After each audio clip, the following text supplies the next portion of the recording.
Alhamdulillahi Rabbil Alamin. Alhamdulillah alladzi arsala rasulahu bil huda wa dinil haqq liyudhhirahu 'alad dini kullih wa kafa billahi shahida wa kafa billahi wakila. Ashhadu an la ilaha illallah wa ashhadu anna Muhammadan 'abduhu wa rasuluh la nabiyya wa la rasula ba'dah. Allahumma salli wa sallim wa barik wa an'im ala nabiyyinal karim ala rasulillah Muhammad sallallahu alaihi wasallam wa ala alihi wa ashabihi ajma'in. Faya ibadallah, usikum wa nafsi bitaqwallah wa ta'atihi la'allakum turhamun. Qala Allah ta'ala a'udzu billahi minasyaitonir rajim. Bismillahirrahmanirrahim. Ya ayyuhalladzina amanu ittaqullaha haqqa tuqatih wa la tamutunna illa wa antum muslimun. Ayyuhal hadirun, para ustaz, para ahli ilmu yang sangat khatib muliakan, saudara-saudara kaum muslimin, jamaah ibadah salat Jumat, mudah-mudahan kita yang hadir di Masjid Al-Huda ini, kita semua mendapatkan ampunan dari Allah Subhanahu wa Ta'ala, dan semoga seluruh amal ibadah kita diterima olehnya. Alhamdulillahi Rabbil Alamin. Kita bersyukur kepada Allah Subhanahu wa Ta'ala yang telah mengutus Rasulnya Muhammad sallallahu alaihi wasallam. Walladzi ba'atsa fil ummiyina rasulan minhum. Dialah Allah yang telah mengutus Rasul yang buta huruf dari kalangan kalian. Yatlu alaihim ayatihi wa yuzakkihim wa yu'allimuhumul kitaba wal hikmah. Dialah Allah yang telah menyampaikan wahyu kepada kita, yaitu berupa Al-Quran. Dialah Rasulullah yang telah memberikan ajaran yang suci, yang bisa menyucikan diri kita dan jiwa kita, hati kita. Dialah Rasulullah yang telah mengajarkan sunnah-sunnah kepada kita yang mulia, sunnah-sunnah yang mulia, yang mana ketika seseorang menjalankan sunnah-sunnahnya, maka pasti dia tidak akan salah, pasti dia tidak akan sedih, pasti dia tidak akan merugi.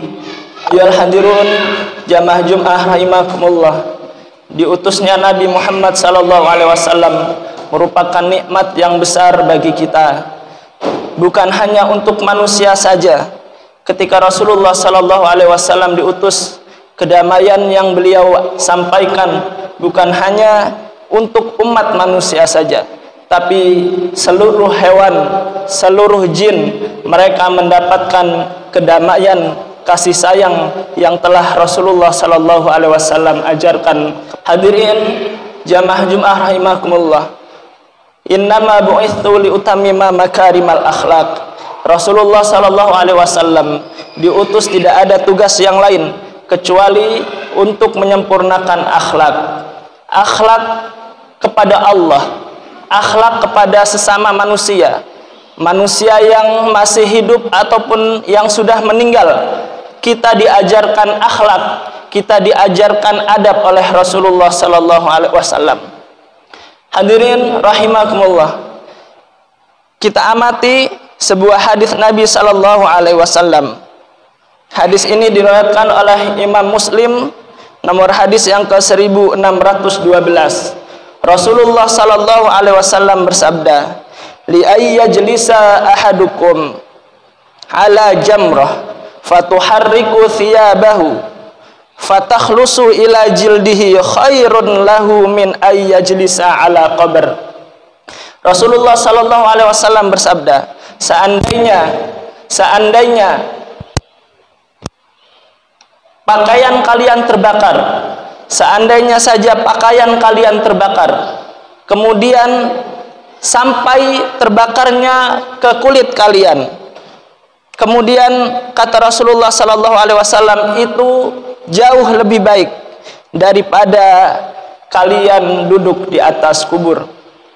Hadirin rahimakumullah, kalau kita amati hadis ini merupakan hadis tentang akhlak, tentang adab seseorang yang masih hidup kepada orang yang sudah mati.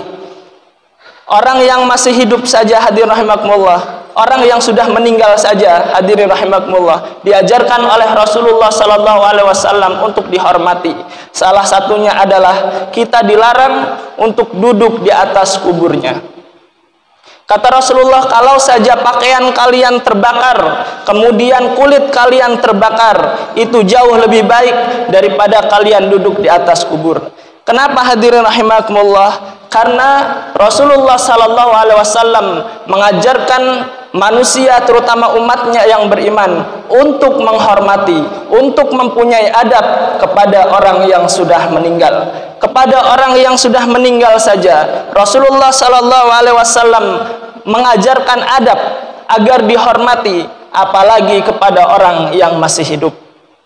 Hadirin rahimakumullah, bayangkan ketika ada seseorang duduk di atas kubur, kemudian mohon maaf dia buang angin, atau yang lebih parah lagi, naudzubillah, kalau seumpamanya ada seseorang yang buang air kecil ataupun buang air besar di atas kubur, maka alangkah tidak sopannya dia kepada ahli kubur. Maka Rasulullah Shallallahu Alaihi Wasallam mengajarkan adab sehingga ahli kubur pun mendapatkan rahmat, mendapatkan kedamaian terhadap orang yang masih hidup. Termasuk Rasulullah Shallallahu Alaihi Wasallam melarang seseorang ketika ziarah kubur, yaitu untuk melangkah kuburannya, kuburan orang yang sudah meninggal kita langkahi, maka ini adalah dilarang oleh Rasulullah Shallallahu Alaihi Wasallam. Kenapa? Karena Rasulullah mengajarkan adab kepada kita, kepada orang yang sudah meninggal. Kepada orang yang sudah meninggal saja Rasulullah Shallallahu Alaihi Wasallam memberikan adab, apalagi kepada orang yang masih hidup. Hadirin rahimakumullah, begitulah ajaran yang diajarkan oleh Rasulullah sallallahu alaihi wasallam. Orang yang sudah meninggal mendapatkan rahmat, mendapatkan kedamaian dari ajaran Rasulullah. Kemudian yang selanjutnya ada sebuah hadis yang diriwayatkan oleh Imam Bukhari dan Muslim. Hadis ini sangat sahih. Rasulullah sallallahu alaihi wasallam bersabda, "La tastajmiru birrawth wala bil 'idham fa innahu zadu ikhwanakum minal jin." Kata Rasulullah sallallahu alaihi wasallam, janganlah kalian beristijmar, janganlah kalian beristinja, bersuci dengan menggunakan kotoran dan dengan menggunakan tulang, karena sesungguhnya kotoran dan tulang itu adalah makanan saudara kalian, yaitu dari golongan bangsa jin. Hadirin rahimakumullah, kalau kita tidak mendapatkan air ketika sudah buang air kecil ataupun buang air besar, ataupun dalam kondisi darurat, diperintahkan oleh Rasulullah untuk istijmar ataupun istinja, dan yang dibolehkan hanya dari batu ataupun dari kayu saja, atau dari tisu. Para ulama beristihad, dan kita tidak dibolehkan menggunakan tulang. Kenapa? Karena tulang merupakan makanan saudara kalian, kata Rasulullah, yaitu dari bangsa jin. Bayangkan hadirin rahimakumullah, kalau ada jin yang sedang lapar, kemudian ada orang yang beristinja dengan tulang, yang mana itu adalah makanan jin. Ketika ada jin yang sedang lapar, kemudian dia menemukan tulang, dia ingin makan tulang itu, kemudian ternyata tulang itu bekas kotoran manusia, bekas istinja manusia. Alangkah kasihannya jin itu. Oleh sebab itu Rasulullah Shallallahu Alaihi Wasallam mengajarkan akhlak supaya kehidupan kita, aktivitas kita tidak mengganggu bangsa jin, tidak mendolimi bangsa jin, tidak mendolimi orang yang sudah meninggal. Oleh sebab itulah Rasulullah Shallallahu Alaihi Wasallam diutus sebagai rahmatan lil alamin. Alam artinya alam, alamin adalah jamak. Seluruh alam mendapatkan rahmat dengan diutusnya Rasulullah Shallallahu Alaihi Wasallam. Manusia yang ada di alamnya, jin yang ada di alamnya, orang yang sudah meninggal yang berada di alam kubur, mereka mendapatkan kedamaian dari orang yang masih hidup. Hadirin jamaah Jumat rahimakumullah, maka terkadang ada orang yang diganggu jin. Kenapa? Karena karena dia telah melanggar sunnah-sunnah Nabi Shallallahu Alaihi Wasallam, sehingga jin itu marah dengan manusia karena dia telah zalim. Ada orang sumpamanya beristinja dengan tulang sumpamanya, maka bisa jadi jin itu marah kemudian merasuki dirinya. Kenapa? Karena dia tidak menjalankan sunnah Nabi. Ada orang yang menggunakan tangan kirinya ketika makan dan minum, maka bisa jadi dia diganggu jin. Kenapa? Karena dikira orang yang makan menggunakan tangan kiri mengira jin itu dia adalah sahabatnya, sehingga dia cinta dengan dirinya karena dia tidak menjalankan sunnah-sunnah Nabi Shallallahu Alaihi Wasallam. Sehingga ketika orang diganggu dengan jin lantaran dia melanggar sunnah-sunnah Nabi, maka bisa jadi dia tubuhnya akan rusak, pikirannya, hatinya akan rusak. Orangnya disebut dengan majnun ataupun gila. Hadirin jamaah Jumat rahimakumullah, ketika Rasulullah Shallallahu Alaihi Wasallam diutus, maka membawa kedamaian kepada seluruh alam. Alam jin pun mendapatkan kedamaian. Ada sebuah hadis lagi, ayyuhal hadirun rahimakumullah. Hadis ini diriwayatkan oleh banyak imam. Imam Ahmad meriwayatkan, Imam An-Nasai dan Imam Abu Daud. An Abi Qatadah radhiyallahu anhu anna Nabiyya sallallahu alaihi wasallam.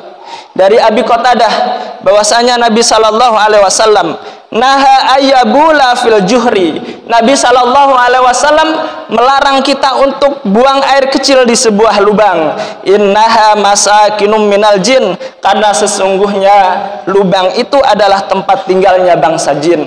Hadirin rahimakumullah, ketika kita buang air kecil, dilarang kita buang air kecil di sebuah lubang. Kenapa? Karena di lubang itu bisa jadi adalah tempat jin, atau di sebuah lubang itu ada banyak semut, yang mana ketika kita buang air di situ, maka kita akan terganggu. Maka bangsa semut ataupun bangsa jin itu akan terganggu dengan ulah kita. Maka hadirin rahimakumullah, kalau kita perhatikan, ini adalah hadis tentang etika, tentang adab kepada makhluk Allah Subhanahu wa Ta'ala yang berupa hewan. Kepada hewan saja, kepada jin saja, hadirin rahimakumullah, kita diperintahkan untuk beradab, apalagi kepada sesama manusia, apalagi kepada sesama muslim, apalagi kepada sesama anak bangsa.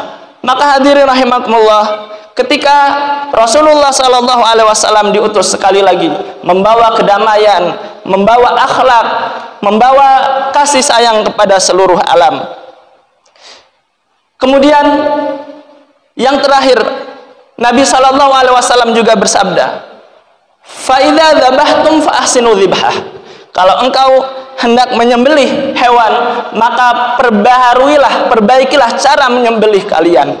Ini pun hadirin rahimakumullah, hadis ini merupakan salah satu hadis kasih sayang kepada hewan, salah satu hadis adab etika terhadap hewan, agar kita menyayangi hewan. Jika engkau hendak menyembelih, maka perbaikilah cara menyembelih kalian. Salah satunya adalah pisaunya ataupun goloknya harus ditajamkan menghadap kiblat. Ketika mengasah pisau ataupun golok tidak boleh di depan hewan yang akan kita sembelih. Kemudian ketika menyembelih tidak boleh di depan hewan yang lainnya yang sejenis, sehingga akan melukainya. Hadirin rahimakumullah, inilah yang diajarkan oleh Rasulullah Sallallahu Alaihi Wasallam. Kepada hewan saja kita diajarkan untuk kasih sayang, apalagi kepada sesama manusia. Maka ketika ada manusia yang menuduh umat Islam itu adalah kasar, umat Islam itu adalah radikal, umat Islam itu adalah teroris, ada yang menuduh umat Islam itu adalah pembunuh, maka wallahi dia adalah orang yang sangat zalim kepada umat Islam. Karena Rasulullah Sallallahu Alaihi Wasallam mengajarkan kasih sayang kepada semut saja, kepada jin saja, kepada makhluk Allah yang lainnya saja diperintahkan untuk berbuat kasih sayang, apalagi kepada sesama manusia. Hadirin jamaah Jumat rahimakumullah, mudah-mudahan dengan khutbah yang singkat ini kita diberikan oleh Allah Subhanahu wa Ta'ala sifat yang baik, akhlak yang baik, sifat kasih sayang, terutama untuk keluarga kita, untuk istri kita, untuk anak-anak kita, untuk anak murid kita, untuk tetangga kita, terutama untuk orang tua kita. Mudah-mudahan ketika kita mempunyai sifat penyayang, pintu surga dibukakan oleh Allah Subhanahu wa taala dengan selebar-lebarnya.